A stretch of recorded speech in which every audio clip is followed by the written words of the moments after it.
I got a gift from the Ganges. Oh, it's someone's underwear. Some people here, they drink the water. You drink, right? Yeah. No. No bad. Why is it dangerous? Pee pee poo poo? दोस्तों ये तो हर कोई जानता है कि अगर कोई विवाद खड़ा हो या कोई तकरार हो जाती है तो निशाने पर कौन सा समुदाय रहता है, चाहे वो निर्दोष ही क्यों ना हो। एक ऐसा ही मसला निकल कर आया था। जांच करनी चाहिए थी, जांच के बाद कार्रवाई होनी चाहिए थी, लेकिन सुप्रीम कोर्ट का आदेश था कि अगर वो आरोपी है या फिर वो दोषी है तो उसका घर नहीं टूटना चाहिए। लेकिन ये काम डंके की चोट पर एक राज्य की पुलिस ने किया, सरेआम किया, उसकी प्रदर्शनी लगाई, अब वही भारी पड़ गई है। अब हाथ जोड़कर अदालत के सामने, जज के सामने गिड़गिड़ाना पड़ा एक बड़े अधिकारी को कि हां, आई एम सॉरी, बहुत बड़ी गलती हो गई।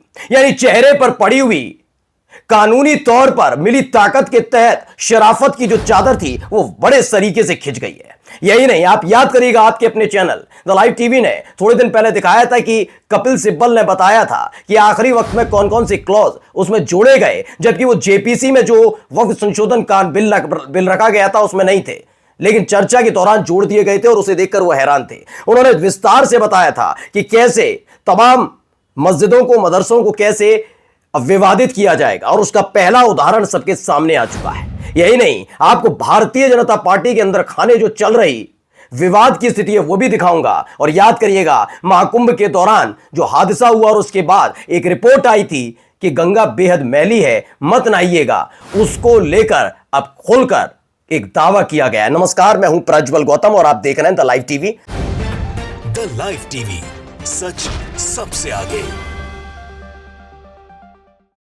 सबसे पहले एक तस्वीर दिखाने जा रहा हूं। यह तस्वीर आपको याद होगी, इस व्यक्ति को पहचान लीजिए। न्यूज 24 की खबर है। खबर क्या है? दंगे के आरोपी का तोड़ा घर, कमिश्नर ने कोर्ट में माफी मांगी है। ये कौन थे मैं बताता हूं। न्यूज 24 की खबर है। महानगर पालिका नागपुर के कमिश्नर अभिजीत चौधरी ने बॉम्बे हाईकोर्ट की नागपुर बेंच से माफी मांगी।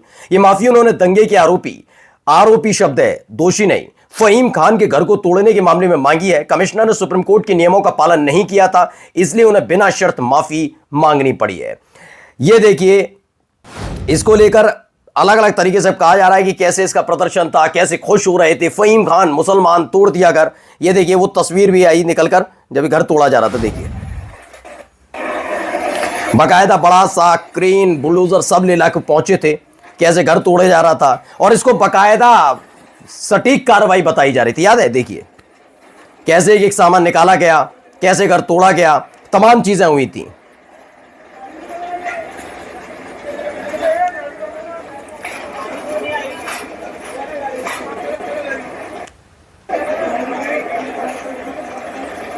और दोस्तों, हैरानी वाली बात थी कि इस तमाम तस्वीरों को किसी और ने नहीं बल्कि सत्ताधारी दल को समर्पित कई लोगों ने इसे अपने अपने ट्विटर हैंडल पर, सोशल मीडिया पर साझा किया था कि देखो देखो, यही हश्र होगा, कर लो और क्या कर सकते हो। लेकिन अब देखिए, कार्रवाई हुई तो बेचारे शांत बैठने पड़े। अब आचार्य प्रमोद ने लिखा, ममता दीदी बंगाल को बांग्लादेश बनाना चाहती हैं। आज ये याद आया। और ये तेजस्वी यादव, राहुल गांधी मिलकर बिहार को बंगाल बनाना चाहते हैं, ये कहते हैं। इस पर श्रवण शर्मा है, ब्राह्मण भी हैं और हिंदू भी हैं। देश के धर्माचार्य अगर किसी सत्ता के चरणाचार्य बन जाएं तो परिणाम में देश और धर्म दोनों का तबाह होना निश्चित है। तुम्हारी सत्ता भूख उस गरीब के कलेजे खा रहे हैं जिसको शाम की रोटी चाहिए, और तुम्हारे ऐश के लिए धन का निवाला। सत्ता की खड़ाऊ बनकर जीना संत समाज का घोर अपमान है। बिल्कुल सही बात है। अब आइए एक खबर दिखाने जा रहा हूं। पहले इस खबर को जरा गौर से देखिएगा, क्योंकि इसी में छिपा है खेल सारा। पहले देखिए, मीनार दिख रही है, बुलडोजर, क्रेन, जिसका इस्तेमाल हो सकता है, सब चीजों का इस्तेमाल किया जा रहा है। कौन किस धर्म से ताल्लुक रखने वाले ये धार्मिक स्थल है, किसका धर्म है, किसका इबादत गाह है, सब समझ सकते हैं। देखिए कैसे मीनार गिरा दी जाती है और कितना नॉर्मलाइज किया जा रहा है। क्या बताकर किया गया वो भी आपको बताऊंगा, लेकिन पहले वीडियो देखते चलिए। तो इसे गिराया जा रहा है और इसको लेकर क्या लिखा गया? द मुस्लिम, बड़खल गांव, फरीदाबाद, हरियाणा। 15 अप्रैल को यह कार्रवाई होती है। 50 साल पुरानी अक्सा मस्जिद को अवैध बताते हुए नगर निगम ने अतिक्रमण विरोधी अभियान के तहत उसे शहीद कर दिया। नगर निगम ने यह कार्रवाई सुप्रीम कोर्ट के आदेश के आधार पर की है। चलिए, ये अच्छी बात है, लेकिन इन सब के बीच क्या याद आता है? एक और मामला याद आता है। पहले इस मामले को भी सुन लीजिए। क्या है मामला? जो बात बताने की थी वो क्लिपिंग कर दी, सिर्फ मेरा फोटो दिखा दिया, बाकी सारी अपनी उन्होंने जो दूसरी पक्ष की बातें थी वही उन्होंने दिखाई। दरगाह अल्हम्दुलिल्लाह कमोबेश 300 साढ़े 300 साल से। कौन लोग हैं जो ये आरोप लगा रहे हैं? ये गांव के ही लोग हैं। गांव के मुकामी हैं। जी। तो पुलिस कल आई, प्रशासन के लोग आए आपसे, उन्होंने क्या जानकारी मांगी आपसे? डीएमओ साहब का पहले नोटिस आया था, उन्होंने जिन जिन बिंदुओं पे सवाल किए थे उनके हमने जवाब दिए। अब जनरल मिरर की खबर है, 300 साल पुरानी दरगाह जनेटा शरीफ को प्रशासन ने नोटिस भेजा। जिम्मेदार बोले दरगाह वक्फ की संपत्ति पर बनी है, लेकिन मीडिया वाली झूठी खबर फैला रहे हैं और यहां पर हॉस्पिटल था, यह बताया जा रहा कि यहां जो हॉस्पिटल था, गलत खबर है। अब इस खबर को जरा मैं एक बयान से दिखाने जा रहा हूं, इस बयान को सुनिएगा गौर से, क्योंकि बयान पहले भी मैं आपको सुना चुका हूं, लेकिन क्या कहानी है अब जरा सुनिए। 400 साल पुरानी है ये। अब कहेंगे वे तो सरकारी जमीन पे है, सुन लीजिए। कौन तय करेगा कि सरकारी जमीन पे है या नहीं? कोई नहीं तय कर सकता ना, किसी के पास कोई कागज नहीं है। जो पुराने 2-2, 3-3, 4-4 सालों से चल रहा है, चैरिटेबल पर्पस चल रहा है, उसके ना तो कागजात होंगे, बोले कि आप कागजात लाइए, आप कहिए कहाँ से वक्त हुआ था, किसने तय किया था, ठीक है ना? उसके सारे डिटेल्स देने पड़ेंगे, वो डिटेल दे ही नहीं पाएगा। फिर वो कलेक्टर तय करेगा कि ये सही है, ये गलत है। और अगर झगड़ा सरकार और वक्फ के बीच में हो तो जो सरकार का कलेक्टर है वही तय करेगा, मतलब कि ही विल बी अ जज इन ओन कॉज। मैं ही मौकिल और मैं ही मौकिल और मैं ही जज। पहले तो जैसे ही वो बस अब देखिए, ये बिल्कुल सही बात निकली नहीं निकली, अब आप खुद देख लीजिए। यही तो कार्रवाइयां थी जिसका डर था, लेकिन नहीं, तब ये कहा जा रहा था नहीं कुछ नहीं होगा, कैसा नहीं होगा, सीए के साथ हुआ क्या, सीए तब लाया था, मुसलमानों ने डर पैदा किया गया। अब इसका जवाब जरा इस देश की गोदी मीडिया भी दे दे। अब देखिए एक और खबर निकल कर आई इससे जुड़ी हुई, पहले ये भी देखिए।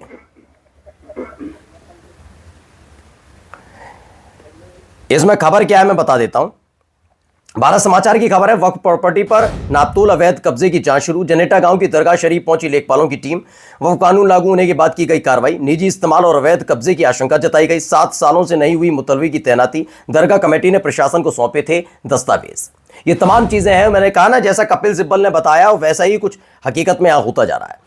अब एक आपको शेर याद होगा कि अगर घर जलेगा तो जद में सब आएंगे, तमाम चीजें ना, वही सुनिए, वही हालात यहां पैदा हो रहे हैं। क्या हो रहा है जरा देखिए।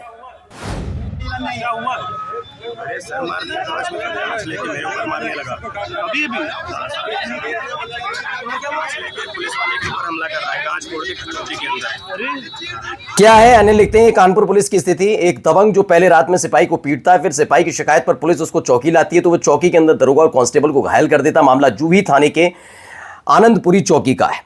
ये हालात है, मैंने कहा ना, आप कार्रवाई करिए, अच्छी बात है, पुलिस को कार्रवाई करनी भी चाहिए, और पुलिस कर भी क्या ले जब सत्ताधीश ये चाहते हैं तो। लेकिन अब उनके निशाने पर सिर्फ यही नहीं, अब जो जितने भी सिपाही हैं या फिर सुरक्षा कर्मी है वो भी इस तरीके से निशाने पर आ रहे हैं।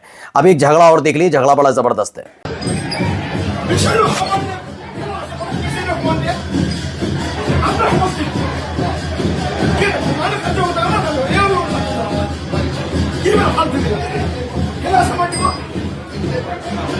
तो आपको हेमंत विश्व शर्मा इसमें देख गए होंगे, एक व्यक्ति जो नाराज हो रहा है वो भी देख गया। लुटियंस मीडिया लिखती है, असम बीजेपी में अंदरूनी घमासान खुलकर दिखने लगा है। बीजेपी के असम प्रदेश अध्यक्ष दिलीप सैकिया राज्य के मंत्री जयंत मल बरुआ को सरेआम डांटते नजर आ रहे। खास बात यह है कि सब जब हुआ तब राज्य के मुख्यमंत्री हेमंत विश्व शर्मा की मौजूदगी में हुआ, यानी आपस में सिर्फ फटब्बल के हालात बने हुए हैं।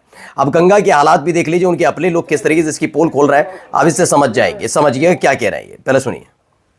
The world, the Ganges. There's something on my foot. Oh, look it! I got a gift from the Ganges. Oh, it's someone's underwear. Some people here they drink the water. You drink, right? No, no, no. No, bad. Why is it dangerous? Pee pee poo poo. Pee pee poo poo. We're going down to see the local swimming hole. This is wonderful. The Blue Lagoon of Dharavi. दरअसल एक विदेशी व्यक्ति blogger वहां पर पहुंचता है और गंगा कितनी साफ है उसको लेकर ये इसने एक्सपोज किया। कम से कम इसको भी गिद्ध मत बता देना, बस मैं इतना रिक्वेस्ट करता हूँ। गिद्ध होगा ये तो, है ना। हंसराज मीना लिखते हैं, गंगा की सफाई के नाम पर हजारों करोड़ रुपए खर्च करने के बावजूद आज भी हालत वैसी है। गंदगी, बदबू और प्रदूषण वैसा ही बना है। एक विदेशी ब्लॉगर का वीडियो सरकार के झूठे दावों की पोल खोलने के लिए काफी है। जिस नदी को मां कहा जाता है उसकी दुर्गति को छिपाने के लिए विज्ञापन, इवेंट, तमाम चीजें होती हैं। इस तरह का दावा ये करते नजर आते हैं। अब आइए एक और खबर देख लीजिए, खबर क्या है। आता नवी माहिती समोर आली आहे। या योजनेतील अटीनुसार 2 योजनेचा लाभ घेता येणार नाही। त्यामुळे राज्यातील चलिए महाराष्ट्र का, जो मराठी बोल रहे हैं तो हिंदी में समझा देता हूं। रवि पांडे लिखते हैं, बीजेपी की महाराष्ट्र सरकार ने लड़की बहन योजना, लाडली बहन योजना के तहत 8 लाख महिलाओं को 1500 रुपए से घटाकर 500 रुपए कर दिया है। धीरे धीरे इस योजना को खत्म करने की तैयारी की जा रही है। चुनाव जीत गए ना, चुनाव जीत गए, बस खत्म, चुनाव जीता खत्म। ये खेल वहां पर किया जा रहा है। अब जनता जैसे दिल्ली वाली परेशान है ना, इस समय यहां पे यही हो रहा है। देखिए, इसको लेकर महायुति के तहत महाराष्ट्र डूब रहा है। धन की कमी की वजह से एमएसआरटीसी कर्मचारियों को उनके वेतन का मात्र 56% मिल रहा है। 8 लाख महिलाओं का वजीफा 1500 घटाकर 500 कर दिया। कृषि मंत्री किसानों को अपमान करते हुए कहते हैं कि वे ऋण माफी का दुरुपयोग करते हैं। और सबसे बड़ी बात यह है कि महायुति के मंत्री अपनी ही सरकार को दोषी ठहरा रहे हैं। यह है शासन व्यवस्था, यही है देश के ताजा हालात। नमस्कार। द लाइव टीवी, सच सबसे आगे।